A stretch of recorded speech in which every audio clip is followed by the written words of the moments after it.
വീട്ടിലിരുന്ന് ഒറ്റ ക്ലിക്കിൽ ഇഷ്ടപ്പെട്ട ഭക്ഷണം ഓർഡർ ചെയ്യുന്നത് ഇന്ന് നമ്മുടെ ജീവിതത്തിന്റെ ഭാഗമായി കഴിഞ്ഞു. മഴയുള്ള രാത്രിയാണെങ്കിലും ഓഫീസിൽ തിരക്കേറിയ സമയമാണെങ്കിലും അല്ലെങ്കിൽ വീട്ടിൽ പാചകം ചെയ്യാൻ മടിയുള്ള ദിവസമാണെങ്കിലും നമ്മളിൽ ഭൂരിഭാഗവും ആദ്യം തുറക്കുന്നത് സൊമാറ്റോ അല്ലെങ്കിൽ സ്വിഗ്ഗി പോലുള്ള ആപ്പുകളാണ്. പക്ഷെ ഇനി മുതൽ ആ ഒരു സൗകര്യത്തിന് കൂടുതൽ പണം മുടക്കേണ്ടി വരും. കാരണം പശ്ചിമേഷ്യയിൽ നടക്കുന്ന സംഘർഷം പതിയെ നമ്മുടെ അടുക്കളയിലേക്കും നമ്മുടെ ഭക്ഷണ ചെലവിലേക്കും എത്തിക്കഴിഞ്ഞു. യുദ്ധം നടന്നുകൊണ്ടിരിക്കുന്നത് ആയിരക്കണക്കിന് കിലോമീറ്റർ അകലെ ആയിരിക്കാം, പക്ഷെ അതിന്റെ പ്രതിഫലനം നമ്മുടെ നാട്ടിലെ പെട്രോൾ പമ്പുകളിലും ഗ്യാസ് ഏജൻസികളിലും ഇപ്പോൾ ഫുഡ് ഡെലിവറി ആപ്പുകളിലും വരെ കാണാൻ തുടങ്ങിയിരിക്കുന്നു. അന്താരാഷ്ട്ര വിപണിയിൽ അസംസ്കൃത എണ്ണവില കുത്തനെ ഉയർന്നതോടെയാണ് പ്രശ്നങ്ങളുടെ തുടക്കം.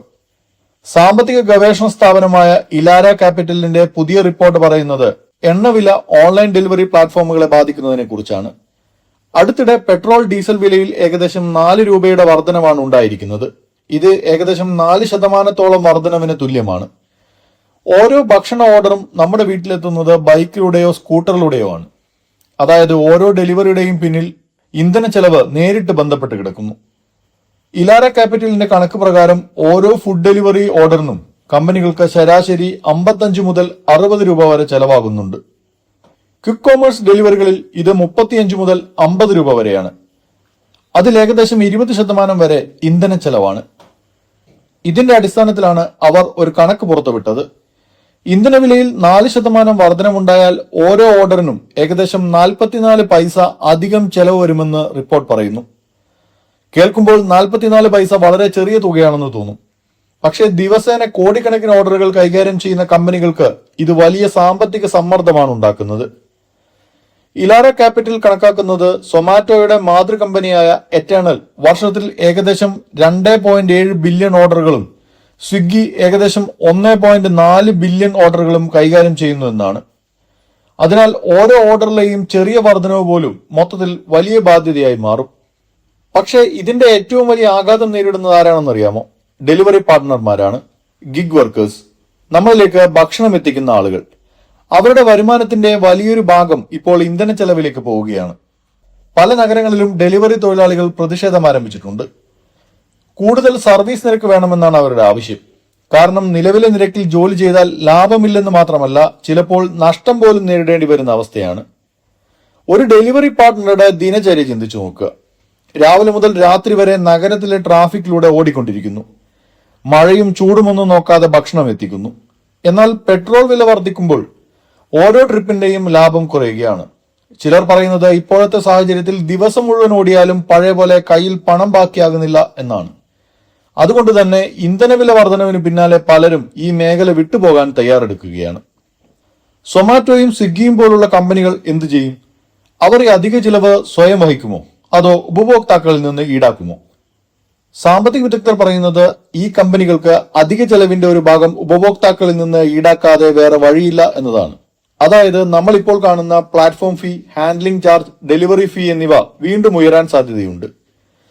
ഇതിനകം തന്നെ ചില ആപ്പുകൾ പ്ലാറ്റ്ഫോം ഫീസ് ഉയർത്തിയിട്ടുമുണ്ട്. ഇലാര ക്യാപിറ്റലിന്റെ ഒരു പഴയ റിപ്പോർട്ട് പ്രകാരം ഓരോ 1 രൂപയുടെ പ്ലാറ്റ്ഫോം ഫീസ് വർധനവും കമ്പനികളുടെ വരുമാനത്തിൽ വലിയ സ്വാധീനമുണ്ടാക്കുന്നുവെന്ന് വ്യക്തമാക്കിയിരുന്നു. ഇവിടെ മറ്റൊരു രസകരമായ കാര്യവുമുണ്ട്. സാമ്പത്തിക വിദഗ്ധർ പറയുന്നത് സൊമാറ്റോയേക്കാൾ സ്വിഗ്ഗിക്കാണ് കൂടുതൽ സമ്മർദ്ദം നേരിടേണ്ടി വരാൻ സാധ്യതയുള്ളത് എന്നാണ്. കാരണം സൊമാറ്റോയുടെ ഉപഭോക്താക്കൾ താരതമ്യേന കൂടുതൽ പ്രൈസ് ഇൻസെൻസിറ്റീവ് ആണെന്നാണ് വിലയിരുത്തൽ. അതായത് ചെറിയ ഫീസ് വർധനവുകൾ വന്നാലും അവർ സേവനം ഉപേക്ഷിക്കില്ല. എന്നാൽ സ്വിഗ്ഗിയുടെ ഉപഭോക്താക്കൾ വിലയോട് കൂടുതൽ പ്രതികരിക്കുന്നവരാണത്രേ. അതേസമയം കമ്പനികൾ മറ്റൊരു വഴിയും നോക്കുന്നുണ്ട്: ഇലക്ട്രിക് വാഹനങ്ങൾ. ഇപ്പോൾ പല നഗരങ്ങളിലും ഇലക്ട്രിക് സ്കൂട്ടറുകൾ ഉപയോഗിച്ച് ഡെലിവറി നടത്തുന്നവരുടെ എണ്ണം കൂടുകയാണ്. ഇന്ധനവിലയുടെ ആഘാതം കുറയ്ക്കാൻ ഇത് സഹായിക്കുമെന്നാണ് പ്രതീക്ഷ. ചില റിപ്പോർട്ടുകൾ പ്രകാരം ക്വിക്ക് കോമേഴ്സ് ഡെലിവറികളിൽ 30 മുതൽ 40% വരെ EV ഉപയോഗം വർദ്ധിക്കാമെന്നാണ് വിലയിരുത്തൽ. പക്ഷേ പ്രശ്നം അതുകൊണ്ടും അവസാനിക്കുന്നില്ല. കാരണം ഇന്ധനവില ഉയരുമ്പോൾ വെറും ഡെലിവറി ചാർജുകൾ മാത്രമല്ല ഉയരുന്നത്, റെസ്റ്റോറന്റുകളുടെ ചെലവും കൂടുന്നു.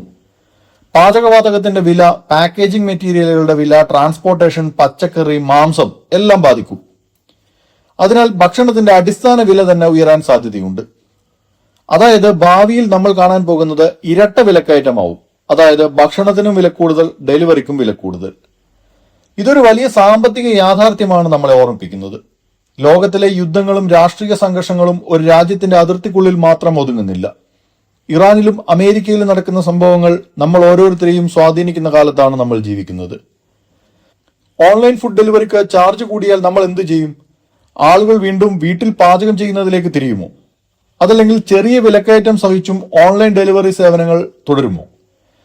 ഇന്നത്തെ ജീവിതശൈലിയിൽ സമയം ലാഭിക്കുന്നതിന് ആളുകൾ അധിക പണം ചെലവിടാൻ തയ്യാറാണ്, പ്രത്യേകിച്ചും നഗരങ്ങളിൽ. അതുകൊണ്ട് തന്നെ ഫുഡ് ഡെലിവറി മേഖല തകരില്ല. എന്നാൽ ഓൺലൈനിൽ ഫുഡ് ഓർഡർ ചെയ്യുന്നത് ഒരാഡംബരമാകാൻ സാധ്യതയുണ്ട്. അടുത്ത ഏതാനും മാസങ്ങൾ വളരെ നിർണായകമാണ്. എണ്ണവില ഇനിയും ഉയർന്നാൽ ഡെലിവറി ഫീസ് വീണ്ടും കൂടും.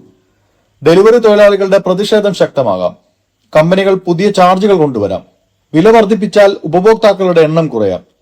അതേസമയം എണ്ണവില സ്ഥിരത കൈവരിച്ചാൽ സാഹചര്യം നിയന്ത്രണത്തിലാക്കാനും കഴിയും.